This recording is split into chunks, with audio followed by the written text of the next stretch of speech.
Hello नमस्कार साथियों, मैं हूं बजरंगी लाल और आप देख रहे हैं बजरंगी लाल यूपीपीसीएल यूट्यूब चैनल। आज की जो वीडियो है इसमें मैं मिक्स क्वेश्चन आपको कराऊंगा।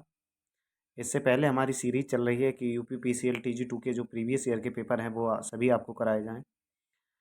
तो वो वाली वीडियो रिकॉर्ड हो चुकी है, बस एडिट होनी बची है। कुछ क्वेश्चन उसमें रिकॉर्ड करने के लिए बचे हैं। 75 क्वेश्चन मैंने आपको करा दिए हैं 19 तारीख की से फर्स्ट शिफ्ट के, तो वो भी कराएंगे।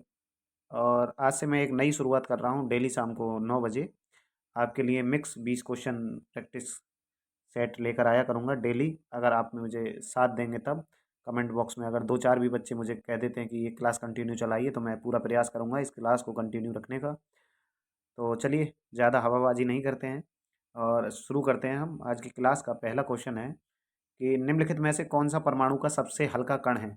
और ये भी बताइए कि ये पीपीटी आपको कैसी लग रही हैं, क्लास की क्वालिटी कैसी है, क्लास की आवाज़ कैसी है, इन सारी चीज़ों को भी आपको बताना है। निम्नलिखित में से कौन सा परमाणु का सबसे हल्का कण है।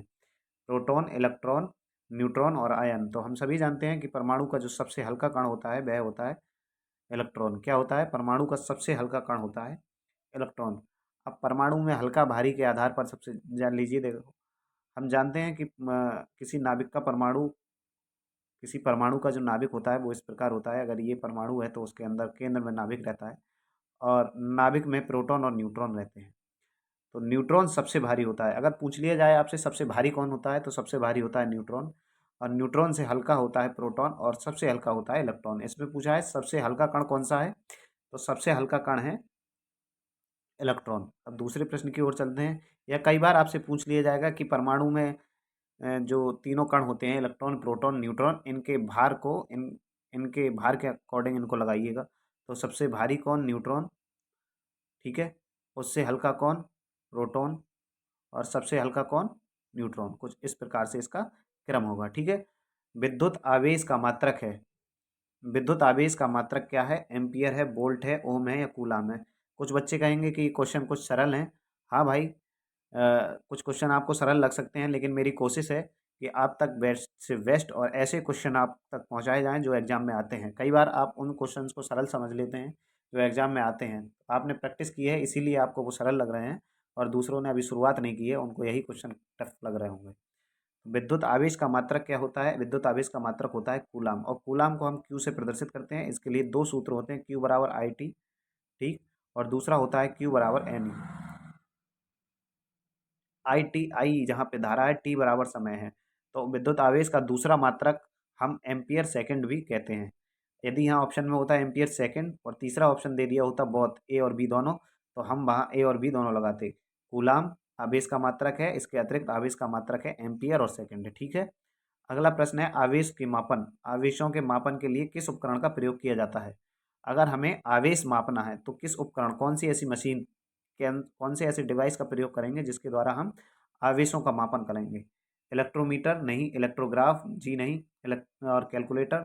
इस आवेश के मापन के लिए हम प्रयोग करते हैं इलेक्ट्रोस्कोप। क्या प्रयोग करते हैं? इलेक्ट्रोस्कोप। इलेक्ट्रोस्कोप नाम से एक उपकरण आता है, उसका प्रयोग हम आवेश के मापन करने के लिए करते हैं। आवेश का सीजीएस मात्रक क्या है? अब कुछ भाई इनमें से बताएंगे कि कूलाम, जबकि कूलाम तो ऑप्शन में भी नहीं दिया है। तो आवेश का जो सीजीएस मात्रक होता है वो होता है इलेक्ट्रोस्टैटिक यूनिट। क्या होता है? Electrostatic unit. अब आप में से जो भी थोड़ी ज़्यादा मेहनत कर रहे हैं या मेहनत कर रहे हैं वो मुझे कमेंट करके बताएंगे कि इलेक्ट्रोस्टैटिक यूनिट और कूलाम में संबंध क्या होता है, ठीक है। अगला प्रश्न देखते हैं। अगला प्रश्न क्या है? तो प्रश्न नंबर 5 है, प्राथमिक चिकित्सा में शब्द एबीसी का पूरा अर्थ क्या है? हम जो फर्स्ट एड, अभी शुरुआती चैप्टरों से ही ये क्वेश्चन है। प्राथमिक चिकित्सा में शब्द एबीसी का पूरा अर्थ क्या है? तो शब्द एबीसी का पूरा अर्थ एयरवे, ब्रोलिंग या कूल। दूसरा विकल्प है एंड, फ्रेंड, कूल। तीसरा विकल्प है एयरवे, ब्रीथिंग। और चौथा विकल्प है एनीबडी कैन डांस। तो जो डांस करने वाले बच्चे हैं वो इसको सही लगा सकते हैं, लेकिन सही इसका आंसर ये है। इसमें कुछ अधूरा टाइप करने को बचा है, एयर वे, ब्रीथिंग, और यहाँ पर आप सर्कुलेशन। क्या होता है? सर्कुलेशन, ठीक है। सर्कुलेशन यहाँ पर लिख लेंगे, क्या होगा? सर्कुलेशन। तो प्राथमिक चिकित्सा में जो एबीसी शब्द है उसका पूरा अर्थ होता है एयरवे, ब्रीथिंग और सर्कुलेशन। अगला प्रश्न है, चालक तारों का व्यास मापने के लिए किसका प्रयोग किया जाता है? तो चालक तार होते हैं उनका व्यास हम किस यंत्र के द्वारा मापते हैं? SWR, SWG, SGW, SRW। जरा सोच समझ के आपको आंसर देखना है, जल्दी जल्दी में गलत नहीं करना है। देखो SWG यहाँ पर भी है, SWG यहाँ पर भी है, थोड़ा सा बस इनको अरेंज करने का ऑर्डर बिगड़ा हुआ है। तो विद्युत चालकों के जो तार को हम का व्यास मापते हैं वह हम SWG के द्वारा मापते हैं। SWG का फुल फॉर्म क्या होता है ये आपको कमेंट बॉक्स में कमेंट करके बताना है। अगला प्रश्न है टी स्क्वायर। टी स्क्वायर का प्रयोग कोण की सटीकता मापने के लिए किया जाता है। हम जानते हैं कोण की सटीकता मापने के लिए टी स्क्वायर का प्रयोग किया जाता है। टी स्क्वायर के कोण की माप कितनी होती है? तो टी स्क्वायर कुछ इस प्रकार से बना होता है, इस प्रकार से, कुछ इस प्रकार से होता है टी स्क्वायर बना हुआ। और इसके जो यहाँ पे ये जो एंगल बनना होता है वो 90 अंश का होता है। कितने अंश का होता है? 90 अंश का। तो इसीलिए इसके कोण की जो माप होती है वह कितनी होती है? 90 अंश होती है। कितनी होती है? 90 अंश। 7 नंबर प्रश्न का आंसर था ऑप्शन नंबर ए। वे पदार्थ जिनमें से विद्युत धारा आसानी से प्रवाहित हो जाती है। प्रश्न नंबर 8 है वे पदार्थ जिनमें से विद्युत धारा आसानी से प्रवाहित हो जाती है क्या कहलाते हैं?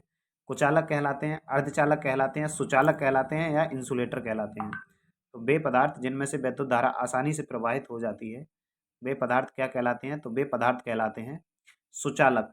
यहाँ विकल्प में चालक नहीं दिया है, चालक और सुचालक दोनों एक ही बात होती है, ठीक है। तो वे पदार्थ जिनमें विद्युत धारा आसानी से प्रवाहित हो जाती है वह क्या कहलाते हैं? सुचालक कहलाते हैं। वे पदार्थ जिनमें विद्युत धारा नहीं प्रवाहित होती है वह कुचालक कहलाते हैं। और वे पदार्थ जिनमें विद्युत धारा चालकों से तो कम परंतु कुचालकों से थोड़ी अधिक प्रवाहित होती है उन्हें क्या कहते हैं? अर्धचालक। तीनों विकल्प को डिटेल में बता दिया गया है। अब अगले प्रश्न की ओर चलते हैं। 9 नंबर प्रश्न, एक केबल बिछाने के लिए गड्ढे की न्यूनतम चौड़ाई कितनी होती है? ये ट्रांसमिशन एंड डिस्ट्रीब्यूशन से क्वेश्चन लिया गया है कि एक अगर हमको केबल जमीन में अंडरग्राउंड बिछानी हो तो उसके लिए उस जो जो गड्ढा करेंगे उस गड्ढे की न्यूनतम चौड़ाई कितनी होगी? 5 mm, 10 mm, 15 mm या 20 mm? तो उस गड्ढे की न्यूनतम चौड़ाई होती है 5 mm। कितनी होती है? 5 mm। ये आपको याद ही करना है, जैसे आपने याद कर रखा है कि राष्ट्रीय गान को हम 52 सेकंड में ही गाते हैं। अब क्यों गाते हैं, कैसे गाते हैं, कब गाते हैं, ये अलग प्रश्न है, लेकिन कितने सेकंड में गाते हैं? 52 सेकंड में गाते हैं। ठीक उसी प्रकार एक केबल बिछाने के लिए गड्ढे की जो न्यूनतम चौड़ाई हो वो कितनी हो? 5 mm हो, ठीक है। धारिता के लिए सही समीकरण क्या है? धारिता, संधारित्र, अगर आपने कभी पढ़ा हो तो संधारित्र वाला जो चैप्टर है उस चैप्टर से ये क्वेश्चन है। धारिता के लिए सही समीकरण क्या है? सी बराबर क्यू बी, सी बराबर सॉरी क्यू बराबर सी बी या क्यू बराबर सी बी? ये वाला बी है या ये वाला बी है, दोनों आपको कंफ्यूज करेंगे। या क्यू बराबर सी अपॉन बी क्या होता है? चलो ये एक प्रश्न मैं आपके लिए छोड़ देता हूँ, आपको ही बताना है। बहुत सरल प्रश्न है, ज़्यादा टफ नहीं है। एक प्रश्न मुझे हर पेपर में आपके लिए छोड़ना ही है। अब देखते हैं कितने बच्चे हमको बताते हैं। अगला प्रश्न है ओम का नियम लागू नहीं होता है। ओम का नियम कहाँ पर लागू नहीं होता है? ओम का नियम लागू नहीं होता है चालकों पर, कुचालकों पर, अर्धचालकों पर या इनमें से कोई नहीं।